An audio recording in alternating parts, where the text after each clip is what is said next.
Halo, halo, apa kabar Anda semua? Assalamualaikum warahmatullahi wabarakatuh. Kita ketemu lagi ya di hari Kamis tanggal 22 Desember 2022. Ini banyak sekali yang saya lihat udah pergi meninggalkan keluar kota ya, berlibur dan sebagainya karena menyambut Natal dan Tahun Baru.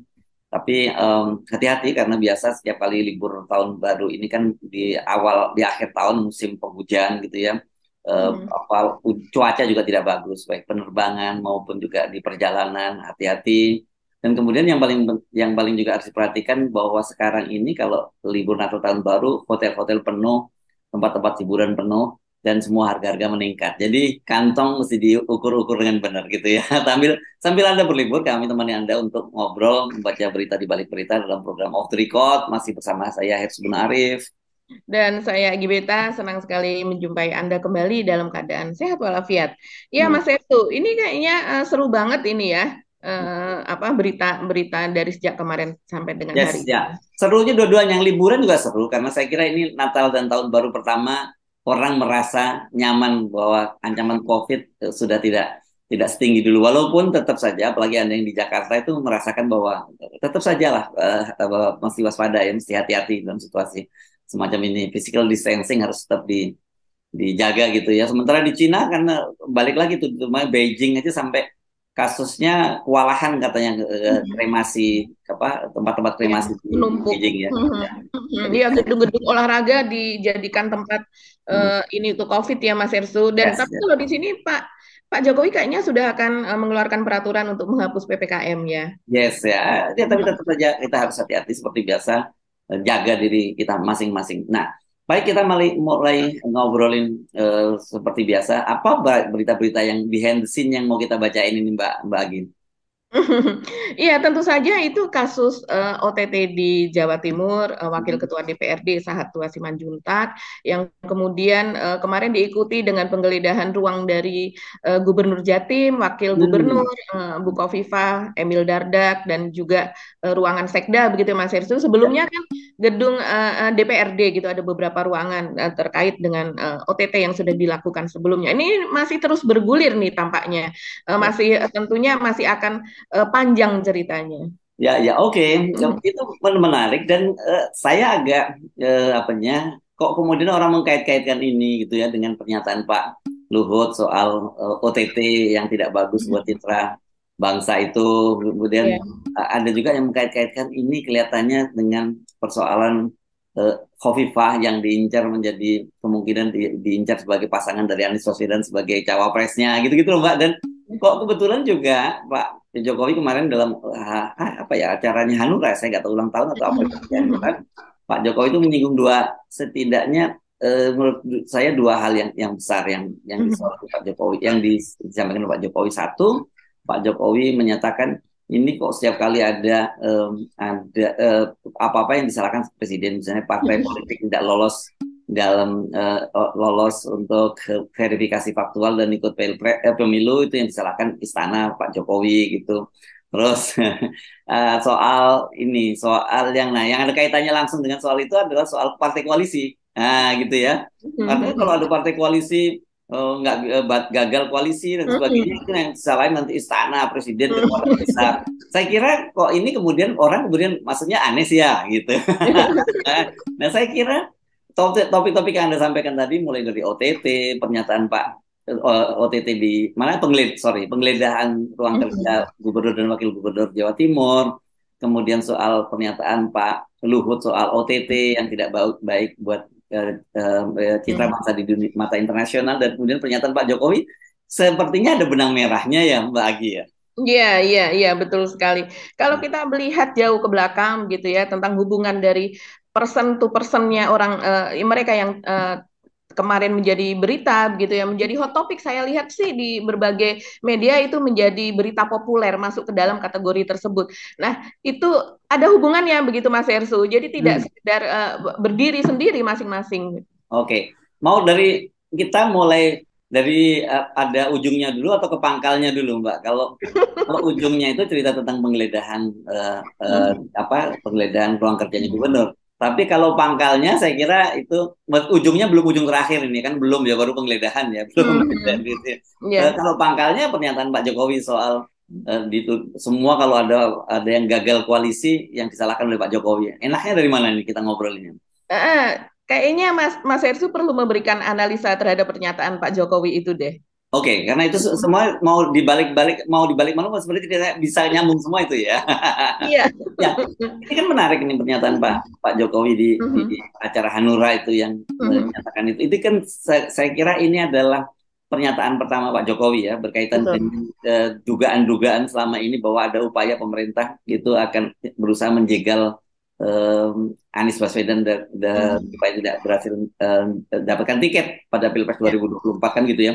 Dan sebenarnya semua itu eh, cukup beralasan lah saya kira kalau orang Mhm. kemudian menyimpulkan soal itu. Kenapa? Karena dari pernyataan-pernyataan Pak Jokowi sendiri kan yang kita Mhm. dapat bocoran bahwa Pak Jokowi itu inginnya Pilpres 2024 itu eh, ya hanya diikuti dua pasang dan itu kan kemudian juga dinyatakan secara terbuka oleh oleh oleh PDIP sendiri, oleh Sekjen Ya. PDIP Hasto yang menyatakan Hasto Kristianto yang kalau PDIP menginginkan hanya dua pasang saja kan itu sebenarnya ya dan itu bukan berarti itu bukan mereka ngomong hanya asal ngomong bahwa itu idealnya, tapi sebenarnya itu sudah diikuti dengan eh, apa langkah-langkah konkret sebelumnya, Oke. Iya. yang mulai Betul. dari soal apa presidensial threshold 20% kan gitu, dan Ya. kemudian dari situ urutan berikutnya adalah bagaimana pemerintahan Pak Jokowi itu memperbesar koalisi di pemerintah Mhm.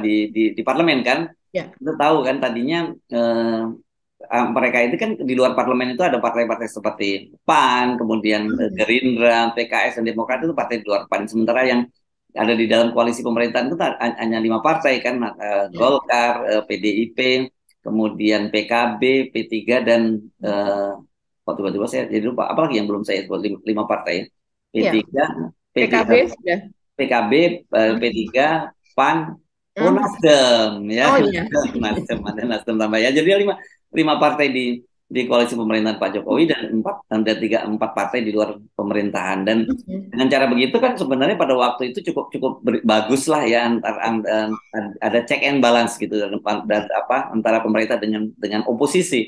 Tapi kan Mhm. kemudian secara mengejutkan Pak Prabowo sama Sandiaga Uno disusul Sandiaga Uno kemudian ditarik dalam pemerintahan. Saya kira itu. Mhm. Dan kemudian yang lebih lengkap lagi ketika apa PAN akhirnya masuk itu ada Mhm. 81,9% suara di parlemen, Mbak. Artinya Mhm. sebenarnya Demokrat dan PKS itu praktis tidak bisa mengusung calon sendiri. Dengan cara begitu ya itu udah baku atur aja di antara pemerintah. Jadi kalau mereka mau bikin dua calon itu bisa karena ya ini PKS sama Demokrat tinggal jadi penonton aja nggak bisa ngapa-ngapain lagi.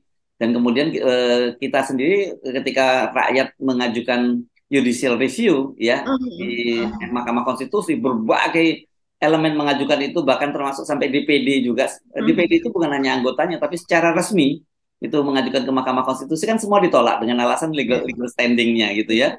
Legal Mhm. standing itu saya sebenarnya sering bingung dia yang disebut legal standing itu apa gitu. Ternyata kalau menurut menurut Mahkamah Konstitusi itu kan hanya partai politik loh.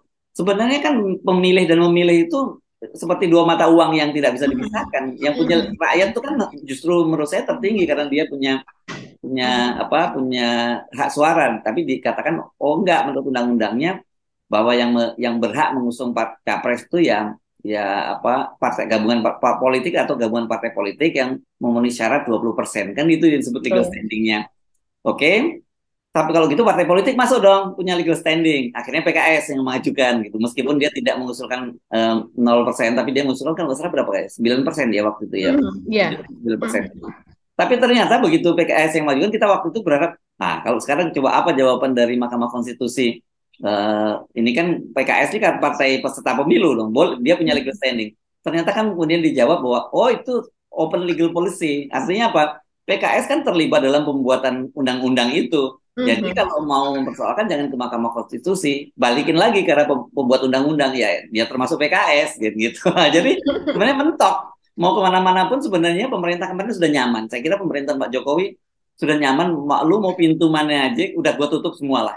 mau apa 20% udah nggak mungkin. Partai kita 81,9%. Mau gugat di Mahkamah Konstitusi kita jagain. Udah diamanin gitu.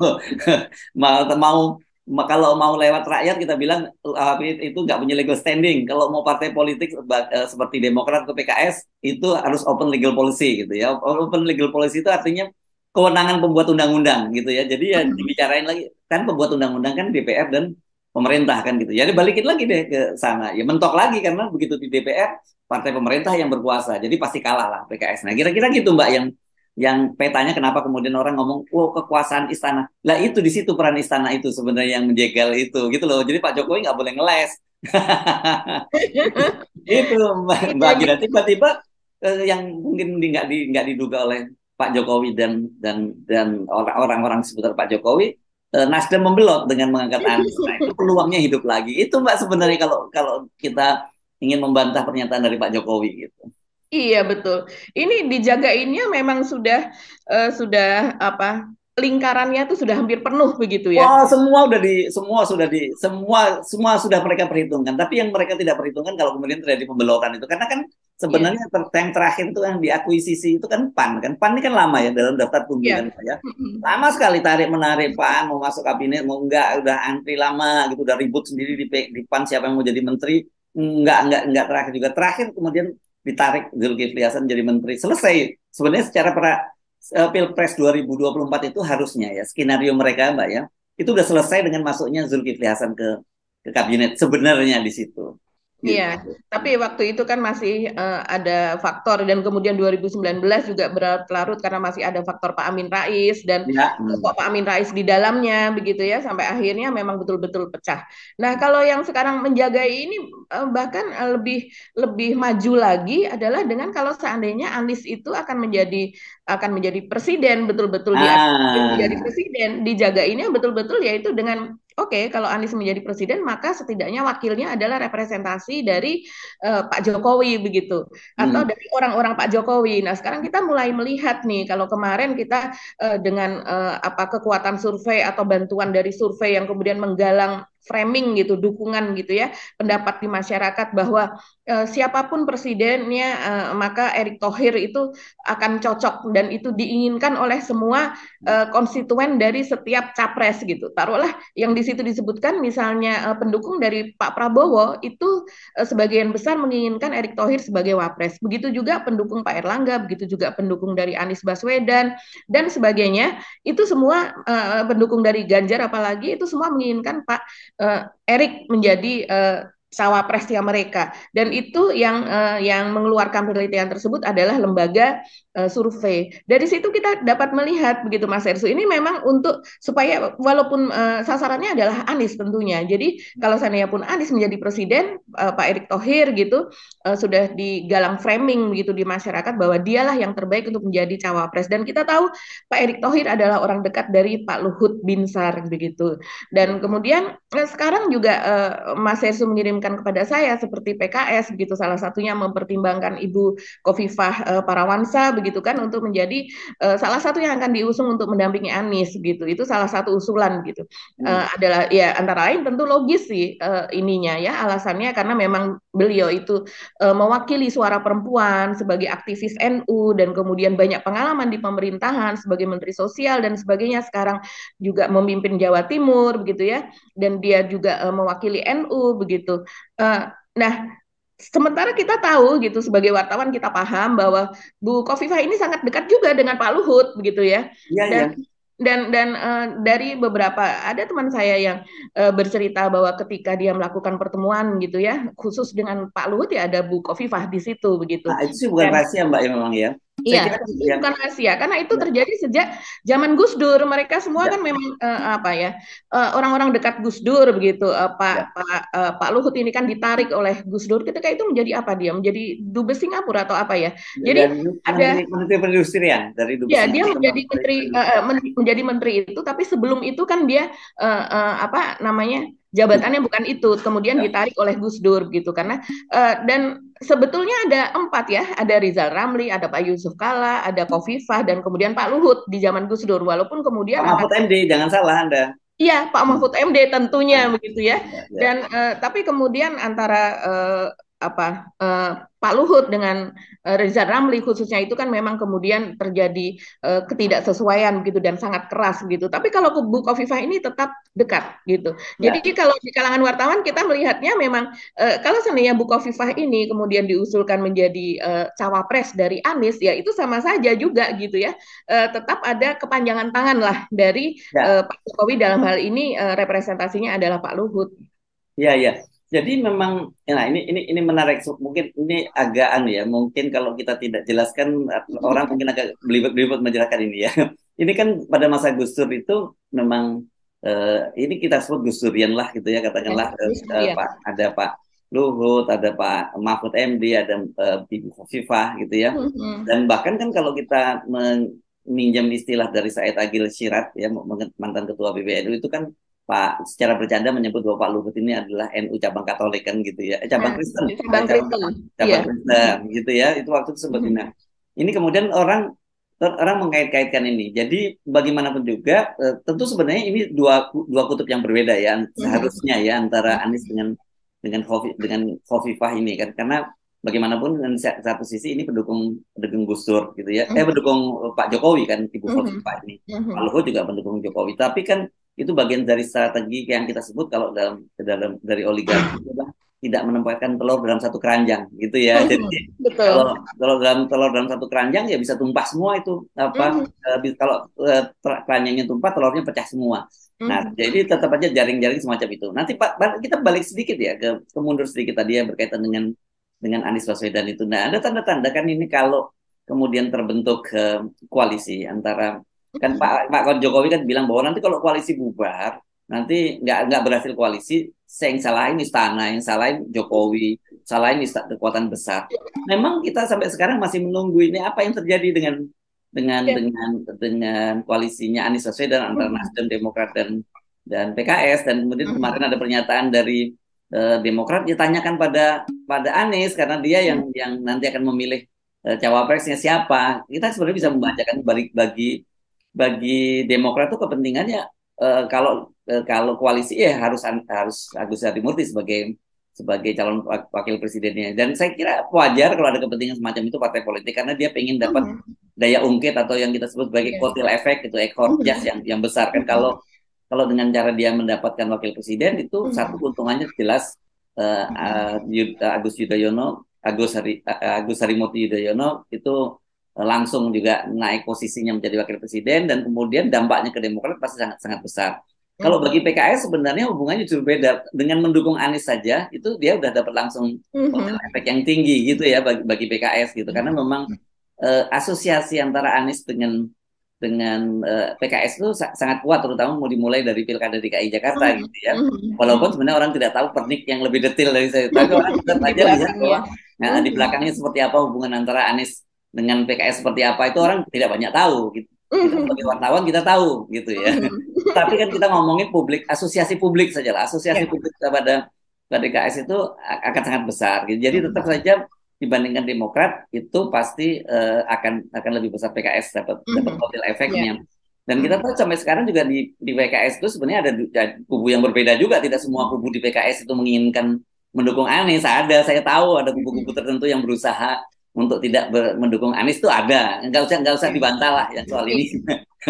Kita Sudah tahu hampir menjadi rahasia umum. ya Itu menjadi banyak didiskusikan.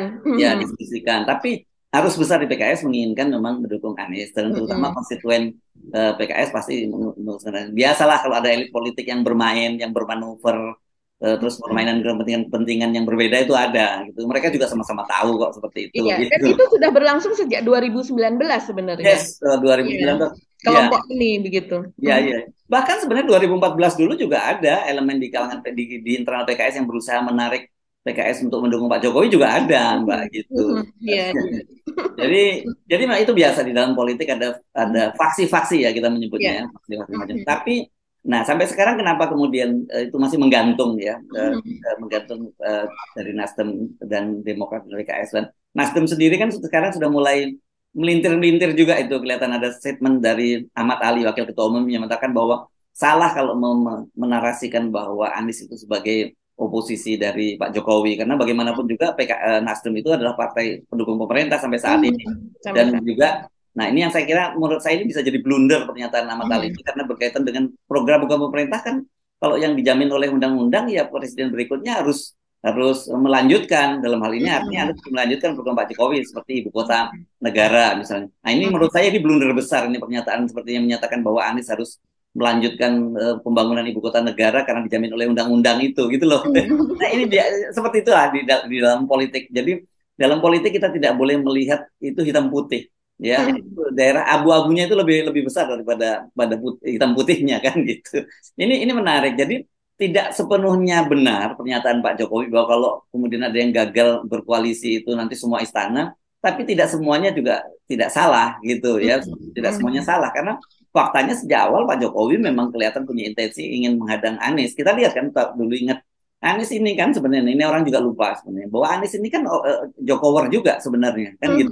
Dia juru bicaranya Pak Jokowi pada 2014 kemudian jadi wakil menteri. Teman di tengah jalan rupanya karena dia dianggap dinilai sebagai matahari kembar kan ingat dia salah satu menteri yang populer di kalangan publik.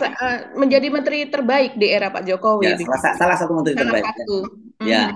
Tapi kan kemudian dipotong di tengah Yeah. jalan ya, dipotong tengah jalan dan dipikir mungkin akan selesai di situ tiba-tiba datang Gerindra PKS untuk dorong dia menjadi gubernur ini jalan takdir yang mungkin bisa begitu. Dan kemudian setelah itu kita tahu juga dan orang juga menduga-duga ini soal penundaan pemilu sampai tahun 2024 itu juga bagian dari strategi itu menghadang Anies. Jadi Pak Jokowi nggak boleh ngeles juga gitu dan bahwa kita juga mendengar dari petinggi-petinggi negara gitu yang ada statement-statement Pak Jokowi dalam pertemuan-pertemuan terbatas yang tidak menginginkan Anies sebagai presiden dan itu pernah dibocorkan oleh Andi Arief ya. Anda ingat ya Pak ya? Andi Arief meskipun kemudian Andi Arief meralat pernyataan itu.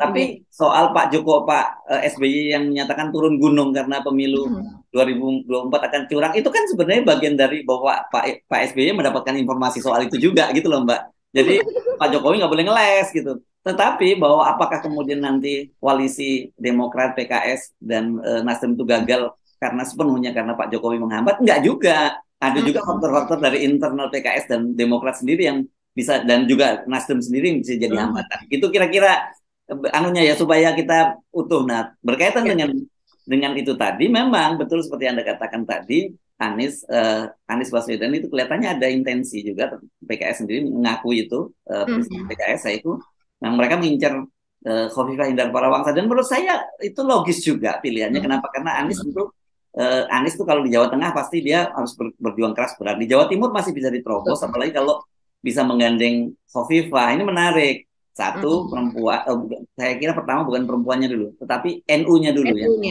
NU-nya dulu dan kedua dia perempuan dan itu muslimat NU itu juga cukup dominan. Nah ini yang mungkin jangan-jangan ini kan kemudian orang menduga-duga apakah ada kaitannya Pak Luhut ngomong soal OTT nggak bagus ini soal kemungkinan ada indikator ini yang diindus oleh KPK sehingga kemudian ruangnya Khofifah digeledah gitu kan Mbak kira-kira ya. Iya betul. Jadi Khofifah ini kan memang dianggap sebagai salah satu kekuatan besar yang bisa melengkapi Anies begitu ya. Yes. Dan itu dia buktikan ketika di Jawa Timur kemarin sebetulnya Khofifah ini kan dari PKB, tapi ketika di Jawa Timur kemarin PKB malah mengusung Saifullah Yusuf begitu kan. Dia sendiri malah diusung kalau tidak salah oleh P3 dan sebagainya begitu ya. Dan kemudian ternyata dia malah justru bisa berjaya dan mengalahkan itu begitu. Sebetulnya di periode sebelumnya dia juga tipis-tipis sekali dia hampir menang begitu dan kemudian lawan Pak Dekarwo dan Saiful. Lawan Pak Dekarwo itu hebat luar biasa gitu. Pak Dekarwo itu dan Pak Dekarwo juga kuat begitu kan.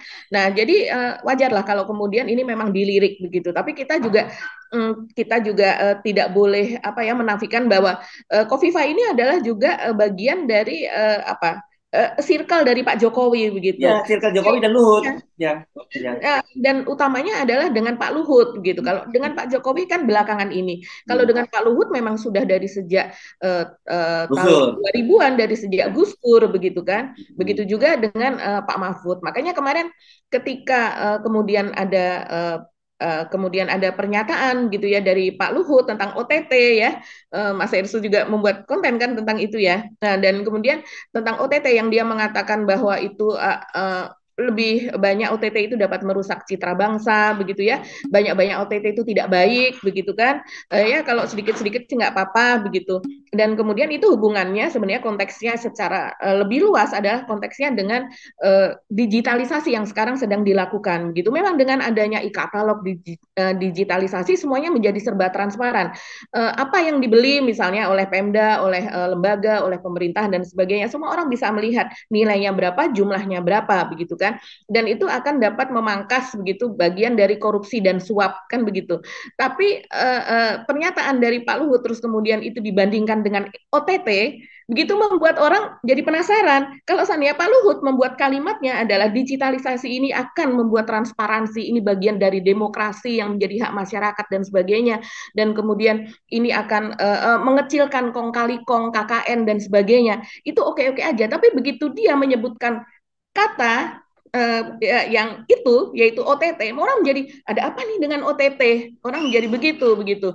Jadi secara khusus Pak Luhut itu menandai soal OTT, dan kemudian saya juga sempat berdiskusi dengan teman-teman wartawan gitu ya, apa nih nextnya, apakah hanya sekedar dari tertangkapnya ketika itu kemarin kan memang yang seminggu belakangan adalah soal tertangkapnya Sahatua Simanjuntak yaitu wakil dari DPRD Jatim gitu, Jawa Timur. Apakah karena dia dari Golkar, karena dia salah satu politisi Golkar senior begitu ya, dan cukup dikenal, apakah karena itu, ataukah ada next gitu, apa gitu, yang bersangkutan dengan OTT. Dan kemudian hari berikutnya adalah penggeledahan dari ruangan dari Ibu Khofifah Emil Dardak, yaitu sebagai wakil gubernur, dan juga dari Sekda di sana.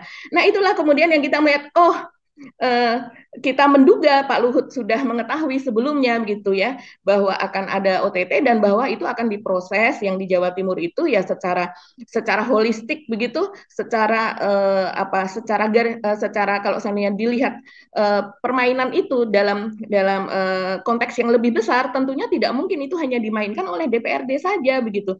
Karena dalam hal dana hibah, pembagian dana hibah ini adalah juga wewenang dari gubernur dan jajarannya. Seperti halnya di DKI, kita masih ingat Anies sering sekali itu menjadi bahan untuk mempertanyakan sikap Anies gitu. Misalnya Anies memberikan hibah sekian kepada Muhammadiyah, sekian kepada NU, terus kemudian kepada LSM tertentu begitu kan. Maka memang dana hibah ini adalah untuk memajukan pendidikan, kelompok PAUD gitu ya, dan masyarakat bisa mengajukan, tidak hanya berdasarkan dana hibah yang lalu, tahun-tahun yang lalu, konteksnya tidak, bahkan yang baru juga bisa diajukan. Nah, inilah yang kemudian ketika kemarin ada penggeledahan di tempat Bukovifah, orang kemudian berpikir, oh itu yang dimaksud oleh Pak Luhut begitu ya, bahwa salah satunya adalah karena orang dekat dari Pak Luhut itu juga akan terkait dengan OTT ini. Walaupun kita tidak bisa mengatakan bahwa Ibu Khofifah pasti dia bersalah atau tersangkut, kita tidak bisa mengatakan demikian. Tapi suara-suara sekarang yang sudah bergulir di masyarakat, begitu juga mempertanyakan dana hibah di sana sekitar 7,8 triliun Mas Hersu ya, nilainya itu besar sekali, dan itu dibagikan kepada ratusan bahkan mungkin ribuan gitu ya, antara lain adalah kelompok masyarakat. Dan tentunya mana mungkin gitu Bu Khofifah dan jajarannya tidak tahu mengenai hal ini. Mungkin di mata Pak Luhut mengatakan ya kalau OTT seperti ada penyimpangan itu kecil-kecil ya itu wajar gitu. Kalau seandainya mau bersih ya itu di surga saja, mengatakan kurang lebih demikian kalimat persisnya, saya tidak ingat.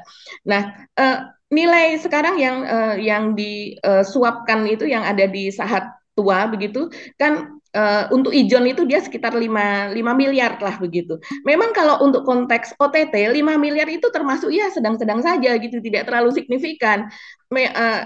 KPK sendiri kan memang mandat kepada KPK itu adalah untuk menyelamatkan uang negara yang nilainya bisa sampai triliunan gitu ya, seperti korupsi IKTP apa dan sebagainya begitu ya. Itu kan nilainya bisa triliunan. Tapi dalam hal ini kan tetap signifikan gitu. Nah, ini terjadi di daerah ya, bukan di pusat begitu. Tapi mungkin bisa saja ada orang menilai bahwa itu OTT ecek-ecek lah kalau nilainya sekian gitu ya. Tapi ini hanya satu kasus loh. Hanya satu kasus dari 7,8 triliun itu, bisa jadi kalau saya diusut apakah ada ijon-ijon yang lain begitu. Apakah ada korupsi dan suap yang lain dari nilai 7,8 miliar tersebut? Jadi jangan hanya dilihat bahwa kemungkinan Pak Sahatu Hasimanjuntak ini menerima 5 miliar saja dan kemudian dari swastanya pihak swasta ada dua yang ditahan itu juga hanya di bawah 1 miliar begitu ya. Jangan dilihat itunya menurut saya. Oke, ini soal Pak Luhut ya. Saya kan penasaran dengan statement Pak Mhm. Luhut itu yang ramai sekali di media ya, ditulis soal Mhm. OTT itu bikin jelek Indonesia di mata dunia gitu. Dan Mhm. karena kan saya penasaran kenapa, karena kemudian kok muncul penjelasan dari juru bicaranya Pak Luhut Marin Fest ya, yang Mhm. dari Mahardi itu. Apa sih konteksnya? Saya ketika ketika akhirnya saya seperti biasa setiap kali hal-hal semacam itu saya cari sumber aslinya seperti apa. Saya pengen tahu ucapan asli Pak Luhut itu seperti apa gitu ya. Mhm. Nah, setelah saya simak ya konteksnya Pak Pak Luhut itu menyatakan bahwa ya digitalisasi seperti Anda sebutkan tadi itu meminimalisir terjadinya korupsi-korupsi Mhm. semacam itu, dan kemudian jangan jangan kemudian sedikit-sedikit OTT ini yang bikin kita jelek di mata dunia. Sebenarnya begitu kan konteksnya. Jadi Mhm. Mhm. sebenarnya menurut saya oke, logikanya Pak Luhut benar gitu ya, logikanya bahwa kalau dengan digitalisasi itu lebih transparan semuanya, itu nggak akan lagi terjadi korupsi sehingga Mhm. tidak ada OTT lagi kan gitu. Ya. Tapi kan yang muncul persepsi kepada publik itu adalah ya pokoknya ini OTT, janganlah ada OTT lagi karena OTT ini bikin jelek. Itu yang muncul di persepsi publik. Ya saya kira kita mesti proporsional. Malah ketika itu saya nangkapnya gini. Yang jadi persoalan menurut saya adalah apa yang dinyatakan oleh Pak Luhut bahwa kalau sedikit-sedikit korup ya bahasanya seperti Anda tadi katakan nggak persis gitu, tapi bahasa kira-kira kalau sedikit-sedikit korupsi biasalah, kalau mau bersih itu ya di sorga Mhm. kau kan gitu ya. Menurut saya Mhm. ini bahaya statement semacam ini. Ini kan permissiveness gitu dari seorang Ya. seorang pejabat tinggi seperti Pak Luhut ya. Mulainya dari sedikit tapi lama-lama karena itu dianggap biasa ya itu jadi apa, jadi kebiasaan, jadi Allah bisa karena biasa kan gitu. Mhm. Menurut saya nggak Mhm. boleh, namanya korupsi itu zero tolerance, itu yang harus dilakukan. Sedikit banyak namanya korupsi itu harus sama juga dengan korupsi, sama juga kan dosanya dikit aja deh gitu, lama-lama kan dikit-dikit juga jadi banyak. Nah tetapi tentu saja kita juga tidak bisa Mhm. orang kalau kemudian media publik menghubungkan Mhm. antara hubungannya antara Ibu Khofifah dengan Pak Luhut, ya orang nggak bisa dibantah juga karena faktanya memang seperti itu Mbak. Misalnya kan gini, coba ini kita kalau Anda buka-buka lagi file lama itu Mhm. memang Mhm. kelihatan sekali kalau di Ibu Khofifah ini di Jawa Timur jadi operatornya Pak Luhut untuk bertemu dengan para Iya, kiai-kiai iya. di Jawa Timur. Ini ada beberapa beberapa peristiwa ini yang saya ambil, misalnya Mhm. bagaimana Pak Luhut berkunjung ke Kiai di Bangkalan itu bersama dengan Ibu Mhm. Khofifah, terus kemudian juga mana lagi ya, datangi Kiai di Surabaya itu juga dengan Ibu Khofifah. Ini hanya dua peristiwa yang saya ambil ya. Ini Mhm. yang peristiwa yang saya baca pertama ini ditulis di Kompas itu pada tanggal 27 April 2021. Khofifah datangi Kiai Zubir di Bangkalan. Ada apa gitu dengan Mhm. Pak Luhut, Menko Luhut. Kemudian ini yang terjadi lagi pada bulan Maret, malah sebelumnya, ya, bulan Maret tahun 2022, Menko Marinvest Luhut Panjaitan itu menemui para kiai di Surabaya, ya. Nah, ini dan didampingi oleh Ibu Khofifah. Jangan jangan dilihat bahwa kebetulan karena Pak Luhut Menko dan Ibu Khofifahnya itu sebagai gubernur, tapi orang akan melihat jejak lamanya gitu, mereka ini punya kedekatan gitu. Itu yang jadi kalau kalau sekarang kemudian orang mengkait-kaitkan dengan OTT itu dengan peristiwa terjadi di Jawa Timur, ya saya juga tidak bisa menyalahkan karena kan ini namanya connecting the dot gitu ya, menyambungkan titik-titik gitu. Karena bisa saya seperti itu. Tapi saya inginkan gini, mestinya setiap kali kita lihat berita itu angle-nya itu mesti pas Ya. gitu ya. Dalam kasus angle digitalisasi dan kemudian soal OTT ini buruk, kan Mhm. persepsi publik bahwa Pak Luhut ngomong bahwa OTT itu bikin Indonesia buruk di mata dunia. Kemudian Pak Luhut, Pak Mahfud itu disikat lah oleh netizen gitu ya. Tapi konteksnya Mhm. pada waktu itu berbeda. Tapi apakah kemudian ini ada kaitan dengan Khofifah? Nah ini yang mari kita tunggu kasusnya seperti apa gitu, Mbak. Iya betul sekali Mas Ersu dan karena itu dikaitkan dengan OTT begitu ya sementara memang kinerja KPK itu memang dituntut dari sejak awal bahwa dia setiap kali mentersangkakan orang itu harus dia menjadi terdakwa begitu jangan Berarti sampai itu lepas ya, sampai ya tuntas ya Zero Terror. sampai Walaupun sekarang undang-undangnya udah beda, Mbak. Sekarang kan sudah ya sudah punya SP3. Dulu undang-undang awal iya KPK betul itu tidak mengenal SP3. Kalau betul sekarang ini sudah mengenal SP3. direvisi Ya, ya direvisi mengenal SP3 dan dalam ini kita mesti ngomongin lagi kasus Anies juga kan ketika Firly iya yang betul disebutkan dia mau memaksakan untuk mentersangkakan Anies kan Hmm, dia logika apa dalih dia kan kita udah bisa SP3. Kalau salah ya nanti bisa di SP3 gitu waktu itu kan betul, gitu juga ya. betul, betul, betul sekali. Jadi dulu KPK itu tidak bisa men-SP3 begitu. Jadi memang semua yang ditersangkakan oleh KPK begitu dia diusahakan memang jadi tidak lolos dan tidak miss gitu. Dalam Mhm. arti ini juga untuk menjaga kinerja dari KPK supaya tidak ada intervensi begitu. Juga tidak ada asal-asalan, juga tidak ada pesanan. Nah, semangatnya tuh itu sebetulnya begitu. Jadi semua orang yang ditangkap ketika KPK itu berdiri awal-awalnya begitu ya. Dulu kita selalu lihat bahwa orang-orang itu adalah di OTT begitu. Jadi betul-betul barang bukti itu betul-betul ada di tempat begitu. Tidak dicari orang yang ditangkap, barang bukti dicari di tempat lain. Jadi barang bukti maupun orang itu memang betul-betul kemudian terlihat betul gitu, faktual ada di lapangan. Nah, inilah yang kemudian ketika Pak Luhut mengatakan demikian ya orang kemudian mempertanyakan sebenarnya itu adalah semangat semangat KPK yang sangat baik begitu kalau seandainya OTT bukan justru memperburuk citra bangsa bukan seperti itu karena di luar negeri pun juga di beberapa negara yang di mana apa ya penegak hukumnya itu tidak berjalan polisi terus kemudian kejaksaan kehakiman dirasa itu belum ideal maka berdiri juga KPK di beberapa negara banyak dan kemudian ketika KPK itu kemudian menangkap OTT atau menangkap ini seperti dikatakan Pak Luhut itu malah justru dinilai sebagai prestasi. Ya. Jadi wajar di sini kalau kemudian ICW berteriak, kemudian yang lain-lain juga yang apa ya sebagai LSM gitu yang saat ini apa dikenal bergerak di bidang hukum, kemudian memprotes pernyataan dari Pak Luhut gitu karena OTT itu malah justru prestasi dari KPK dan prestasi dari pemerintahan ini, Mas Ersu begitu.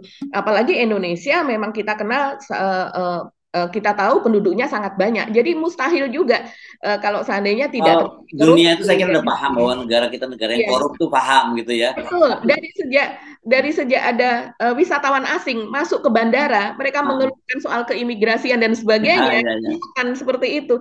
Bahkan tidak hanya kepada orang asing, kepada TKI kita yang baru pulang dari negara lain pun itu juga sudah diperas Iya, begitu kan. iya, iya. Dan kasusnya banyak sekali. Jadi itu sudah menjadi apa ya pemahaman umum atau rahasia umum. Ah, Jadi orang betul-betul apa ya kalau yang paham kenapa Pak Luhut betul-betul menyasar kepada sebutan OTT itu tadi ada apa begitu ya kok dia merasa terusik begitu hmm. dan ya kalau saya sendiri juga kalau untuk bahwa digitalisasi mengurangi dari kasus-kasus yang ada di KPK itu saya setuju tapi kalau seandainya kemudian OTT dikatakan sebagai memperburuk citra bangsa itu kok sedikit-sedikit OTT dan sebagainya justru kita harus bangga artinya KPK bekerja kan selama ini citra KPK itu banyak turun ya. Dan kemudian orang banyak sekali kalau di medsos itu mengatakan KPK ngapain aja udah lama nggak OTT. Saya suka kasihan gitu kan. Ya, Jadi ya. OTT itu dinilai oleh warga atau oleh masyarakat sebagai salah satu prestasi KPK dan kemudian secara apa numerik gitu ya dihitung begitu. Kapan terakhir KPK melakukan OTT? Gitu. Masyarakat mengatakan ngapain aja KPK begitu. Nah sekarang kalau sebenarnya ada yang seperti ini,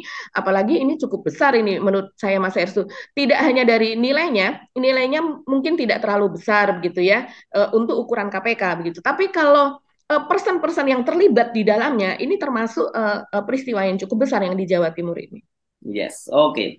Jadi kelihatannya semua itu ada rangkaiannya ya, mulai dari pernyataan Pak Jokowi hari ini, pernyataan Pak Luhut, dan kemudian peristiwa KPK menggeledah eh, ruang gubernur dan juga wakil Mhm. gubernur setelah Sekda Jawa Timur. Ini menarik Mbak Agi dan kita akan ikuti sampai seperti sampai di mana karena kalau Mhm. dalam bahasa para petugas penegak hukum ini karena Pak Luhut sudah bicara itu berarti menjadi kasus yang atensi ada gitu ya benar-benar menjadi atensi pimpinan gitulah atensi petinggi negeri kita ini. Nah, saya kira ini sangat menarik dan ketika kepentingannya bisa berbeda. Saya kira dalam hal ini nanti kepentingan itu bisa berbeda. Kalau betul, misalnya Mhm. misalnya Khofifah itu ya Mhm. diincar oleh Anies untuk jadi pasangannya, ya jelas Mhm. dalam posisi ini dia akan berseberangan dengan Pak Jokowi gitu. Sementara kalau Pak Luhut tentu saja tetap aja ada Pak Luhut bisa mengakses kekuasaan tetap dengan melalui Khofifah Indar Parawangsa kalau dia menjadi wakil presiden. Kan kira-kira gitu yang akan terjadi ya. Wah, memang politik nggak boleh linier ya, memahami politik itu Mhm. bukan berarti hari ini menjadi kawan, besok menjadi lawan itu itu biasa dalam politik dan bahwa hari ini lawan besok menjadi kawan itu juga sangat biasa. Itu yang kadang tapi kalau jadi politisi memang kelihatannya nggak boleh baper. Tapi kalau rakyat itu kita mesti harus baper kalau ada seorang pemimpin janji tiba-tiba lawanan dan mereka ikut membantu tiba-tiba mereka berangkulan gitu. Sementara rakyatnya ditinggalkan. Apalagi mama ya pasti baper kalau kayak gitu ya. Ya. Iya, berangkulan dan kemudian menjadi menteri di kabinet begitu Nah, ya. dan Mungkin itu. kerjanya muji-muji terus gitu ya. Muji-muji. Terus lu ngapain kemarin lu ngelawan kok sekarang lu muji-muji. Kenapa nggak dari dulu aja ngomong bahwa lu terbaik. Gua akan jadi gabung tim lu kan gitu ya, Mbak. Iya, iya betul sekali. Ya seperti kata Mas Esu tadi, jangan meletakkan telur dalam satu keranjang begitu ya. Dan kemudian menjadi manusia yang fleksibel ya. Kita kalau melihat politikus harus seperti itu. Jadi Yes. kita jangan 100% meletakkan, kalau Mas Esu tadi kan meletakkan telur pada satu keranjang. Kalau saya jangan meletakkan hati kita hanya pada satu orang. Dan Iya, kemudian ini lebih dalam ini. Kalau kalau ini lebih apa lebih lebih dalam banget gitu. Kalau yang tadi itu pragmatisme ya. iya, iya, iya, Ya. iya, iya betul Mas Ersu. Dan kita juga tahu ya kita sebagai wartawan gitu, kita juga melihat misalnya taruhlah pada pilpres begitu. Dan kita tahu ada satu orang begitu yang meletakkan telurnya itu tidak hanya di keranjang dari tim sesnya Pak Jokowi, tapi juga meletakkan telurnya itu di tim sesnya eh, Pak Prabowo begitu. Walaupun ketika dia menyumbang ke tim Pak Prabowo, dia jumlahnya tidak sebanyak ketika dia menyumbang ke tim ses Pak Jokowi begitu. Ketika ditanyakan ya ini hanya sekedar sebagai pertemanan karena Pak Prabowo adalah juga teman saya. Gitu orang tersebut mengatakan demikian. Jadi kita memang tidak bisa jangan melihat orang itu ketika dia ada di Pak Jokowi kemudian dia pasti memusuhi opposite-nya atau oposisinya begitu. Ya dia bisa jadi punya tangan-tangan tetap di pihak Ya. oposisi begitu. Jadi Ya. jangan linier begitu ya, jangan jangan apa itu namanya lurus begitu, tegak lurus Ya. seperti itu. Ya. Oke, bagi ya. Saya kira kita cuma bicara kelihatannya satu topik, tapi sebenarnya banyak topik yang kita bicarakan ya dalam beberapa topik. So, atau dibalik, kita membicarakan banyak satu topik, tapi dalam satu benang merah gitu ya. Dan kita mau mengajak Anda untuk melihat dari sisi behind the scene-nya soal itu gitu. Mengapa sih kasus ini dipahami semacam ini? Mengapa persepsi publik tentang kasus ini seperti ini? Jadi kadang-kadang persepsi yang muncul di publik itu belum tentu selinier itu gitu ya. Jadi harus ada siksaknya sedikit untuk memahami soal-soal itu. Kita mesti akhiri perbincangan kita ya Mbak Agi ya. Oke. Ya, dan seperti biasa kita masih akan terus ngobrol lagi besok hari hari Jumat dan untuk hari ini kita cukupkan sampai sekian. Saya Hersbun Arif. Dan saya Gibeta, terima kasih atas perhatian Anda. Tetap salam 0%. Tetap nol Wassalamualaikum persen. Yang warahmatullahi wabarakatuh. ini nggak linier. Kalau ini betul-betul Terus. terus ya ya. Oke, terima kasih.